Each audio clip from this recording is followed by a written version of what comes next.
حضرت سلیمان علیہ السلام اللہ کے پیغمبر تھے اور بادشاہ بھی۔ آپ حضرت داؤد علیہ السلام کے بیٹے تھے۔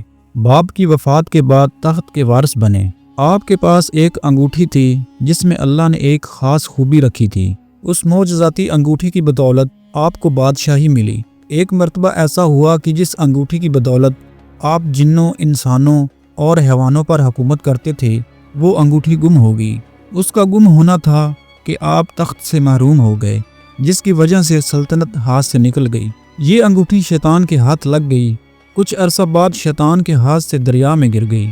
انگوٹھی مچھلی کا نوالا بن گئی۔ ایک مرتبہ مچھیروں نے مچھلیوں کو پکڑنے کے لیے دریا میں جال ڈالا تو وہ مچھلی بھی جال میں آ گئی۔ مچھیرے بازار لے گئے اور بیچ دیا۔ حضرت سلیمان علیہ السلام کے خادم بازار مچھلی خریدنے گئے تو اتفاق کی بات ہے کہ وہی مچھلی خادم کے ہاتھ لگ گئی۔ مچھلی محل میں لائی گئی۔ مچھلی کو صاف کرنے کے لیے جب پیڑ چاک کیا گیا تو اس میں گم شدہ انگوٹھی مل گئی۔ حضرت سلیمان علیہ السلام کی قسمت جاگ گئی۔ انگوٹھی کی بدولت آپ دوبارہ سلطنت کے وارث بن گئے۔ بتایا جاتا ہے کہ انگوٹھی پر اسم اعظم لکھا ہوا تھا۔ جنات بھی آپ کے تابع تھے۔ آپ اپنے بیشتر کام جنوں سے بھی لیا کرتے تھے۔ حضرت سلیمان علیہ السلام میں ایسی حیرت انگیز خوبیاں تھیں جو کسی بادشاہ میں نہیں تھی اور نہ ہی قیامت تک کسی کو نصیب ہوگی۔ ایک مرتبہ حضرت سلیمان علیہ السلام نے اللہ سے دعا مانگی تھی کہ میرے بعد آنے والوں کو ایسی حکومت نصیب نہ ہو۔ آپ کی دعا قبول ہوئی۔ آپ انسانوں، جنوں، حیوانوں اور ہواؤں پر بھی حکومت کرنے لگے تھے۔ حضرت سلیمان علیہ السلام نے اپنے باپ حضرت داؤد کی خواہش کے مطابق فلسطین میں ایک عبادت خانہ تعمیر کیا۔ اگرچہ تعمیر کرنے کا ارادہ حضرت داؤد علیہ السلام نے اپنی زندگی میں کیا تھا، لیکن زندگی میں ان کی یہ خواہش پوری نہیں ہوئی۔ تاہم انہوں نے اپنی خواہش کے مطابق عبادت خانہ کی جگہ منتخب کر دی تھی۔ حضرت داؤد کے بعد حضرت سلیمان علیہ السلام نے اپنے دور حکومت میں عبادت خانہ تعمیر کرایا۔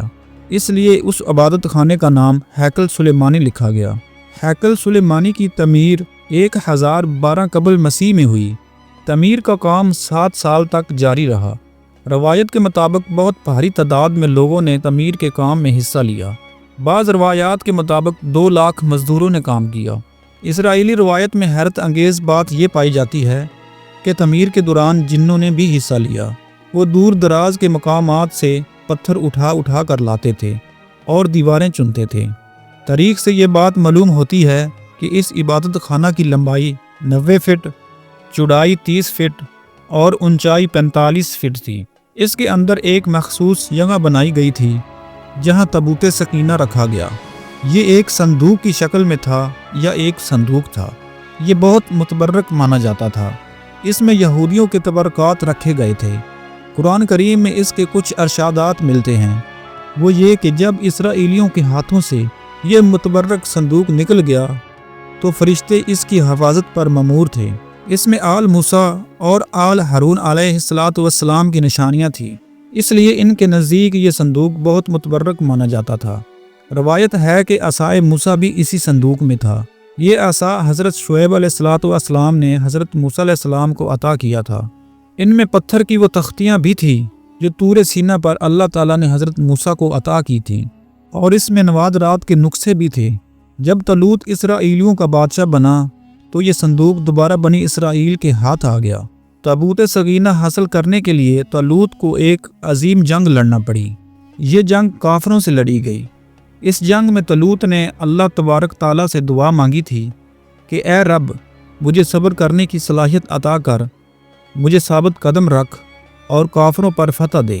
تاریخ سے یہ بات ثابت ہے کہ فلسطین پر ہر زمانے میں حملے ہوتے رہے ہیں۔ کبھی بابل نے تباہی مچائی، کبھی رومیوں نے حملہ کیا۔ عراق کا قدیم نام بابل تھا۔ جس نے بھی حملہ کیا، حضرت سلیمان علیہ السلام کا تعمیر کیا ہوا عبادت خانہ ہیکل سلیمانی کو بھی نشانہ بناتا رہا۔ ایک مرتبہ بابل کا بادشاہ بخت نصر نے فلسطین پر حملہ کیا اور ہیکل سلیمانی کو تاخت و تاراج کیا اور اسرائیلیوں کو قتل عام کیا۔ بخت نصر فلسطین سے 10 لاکھ یہودیوں کو گھدیڑ کر عراق لے گیا اور وہاں غلام بنایا۔ بخت نصر کے عہد کے بعد پھر یہ قوم فلسطین میں آ کر آباد ہو گئی۔ رومی بھی اکثر فلسطین پر حملہ کرتے رہے۔